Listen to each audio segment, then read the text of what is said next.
పోతాను కానీ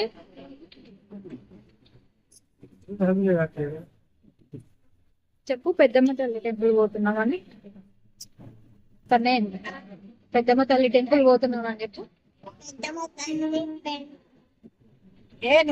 మా వీడియో నచ్చితే లైక్ చేయండి, షేర్ చేయండి, కామెంట్ చేయండి అని చెప్పి కళ్ళు రావాలి మంచిగా చూసారు కదండి, మేమైతే హైదరాబాద్లో ఉన్న జూబ్లీ హిల్స్లో వెలిసినటువంటి పెద్దమ్మ తల్లి పురాతనమైన ఆలయంకి అయితే వెళ్తున్నాం. పెద్దమ్మ తల్లి గుడి ఒకటి చాలా మహిమగల అమ్మవారు అండి. మేమైతే రేణుకా ఎల్లమ్మ తల్లి టెంపుల్కి వెళ్ళాలని ఒక వీడియో చేశారు కదా, ఆ రోజే అక్కడి నుంచి ఇక్కడికి అయితే వచ్చామండి. ఇక్కడ టెంపుల్ కూడా ఇదే ఫస్ట్ టైం మేమైతే రావడము.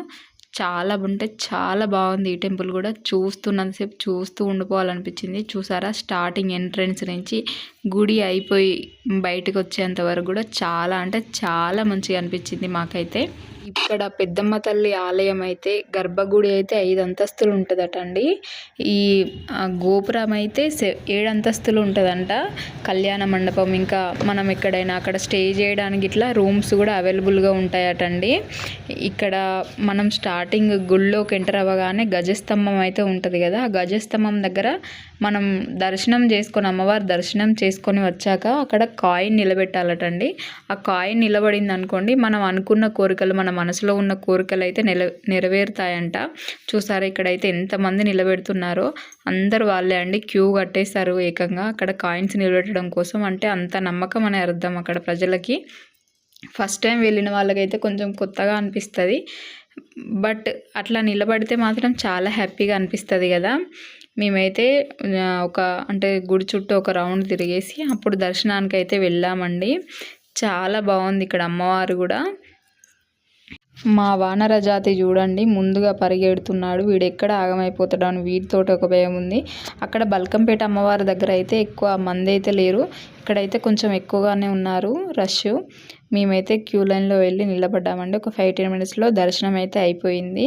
చూడండి అమ్మ. మాకు ఒక మైనస్ పాయింట్ ఏంటంటే మేము వెళ్ళేసరికి నైట్ 7:30 అయిందండి. 8 వరకే గుడి క్లోజ్ చేస్తారంట. ఎవరైనా వెళ్తే తెలుసుకొని కొంచెం ముందుగా వెళ్ళండి, అలా అయితే మనం కొంచెం ఎక్కువ టైం స్పెండ్ చేయడానికి ఉంటుంది కదా. మాకైతే ఇది ఒక ఫీలింగ్ అనిపించింది, అరే తొందర అయిపోయింది కదా, కొంచెంసేపు ఎక్కువసేపు ఉంటే బాగుండు ఇక్కడ టెంపుల్లో అని చెప్పేసి. మేము వెళ్ళేసరికి అయ్యగారు ఇట్లా తొందర రండి, టైం అయిపోయింది, వెళ్ళాలి అంటున్నారు. అయినా మేము అదేది పట్టించుకోలేదు, మనస్ఫూర్తిగా దర్శనం చేసుకొని అప్పుడే బయటకు వచ్చాము. చూడండి, బయటకు వచ్చాక కూడా వీడియో తీసాను నేను. కాకపోతే చీకటి అయిపోయేసరికి వీడియో అయితే క్లారిటీగా రాలేదు.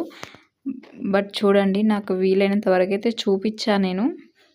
అమ్మవారు అయితే ఎంత చక్కగా కనిపిస్తుందో కదా. పెద్దమ్మ తల్లి అయితే పూర్వకాలం నుంచి గ్రామ దేవతగా పూజలు అందుకుంటుందంట. ఇక్కడైతే అమ్మవారికి ఒక 5 విశేషమైన పూజలు ఉంటాయట. అవేంటో మీరు కూడా తెలుసుకోండి. ఒకవేళ మీకు యూజ్ అయితే అప్పుడు వెళ్ళండి మీరు కూడా. అమ్మవారికి జరుగు ఉత్సవాలలో ఫస్ట్ వన్ వచ్చేసి బ్రహ్మోత్సవాలు, సెకండ్ వన్ వచ్చేసి బోనాలు, థర్డ్ వన్ వచ్చేసి శాకాంబరి ఉత్సవాలు, ఫోర్త్ వన్ వచ్చేసి దశన్నవరాత్రులు, ఫిఫ్త్ వన్ వచ్చేసి శరన్నవరాత్రులు అండి. ఈ టైంలలో వెళ్తే మాత్రం భక్తులు చాలా ఎక్కువగా ఉంటారండి. మీరు ప్రశాంతంగా చూడాలంటే ఎవరు లేనప్పుడు వెళ్ళండి, బట్ విశేషమైన రోజే వెళ్ళాలనుకుంటే ఈ 5 చెప్పాను కదా అప్పుడు వెళ్ళొచ్చండి. బట్ ఏంటంటే చిన్నపిల్లలు ఉన్న, ప్రెగ్నెంట్ లేడీస్ ఉన్న వాళ్ళకైతే కొంచెం ఇబ్బంది అవుతుంది, ఎందుకంటే అంతమంది జనం ఉంటారు. ఇక్కడైతే చాలా ఎక్కువ ఉంటారండి. అప్పుడు బోనాలప్పుడైతే తట్టుకోలేం ప్రజలనే అసలు. బోనాలప్పుడైతే శివసత్తులు ఇంకా ఉంటారు కదా, వాళ్ళు చాలా అంటే చాలా బాగా చేసుకొస్తారు వాళ్ళైతే బోనాలు. అమ్మవారికి మంచిగా సమర్పించి అమ్మవారి ఆశీస్సులు తీసుకొని చాలా హ్యాపీగా ఉంటారండి. మనం కూడా అమ్మవారి ఆశీస్సులు అయితే తీసుకుందాం. మేమైతే టెంపుల్ నుంచి బయటికి వచ్చేసామండి. బయట ఇది లెఫ్ట్ అమ్మవారి దర్శనం అయిపోగానే రైట్ సైడ్కి వెళ్తే అక్కడ వినాయకుడిది, సరస్వతిది టెంపుల్ అయితే ఉంటుందండి పైన. అక్కడ కూడా దర్శనం చేసుకొని బయటికి అయితే వచ్చేసాం మేము.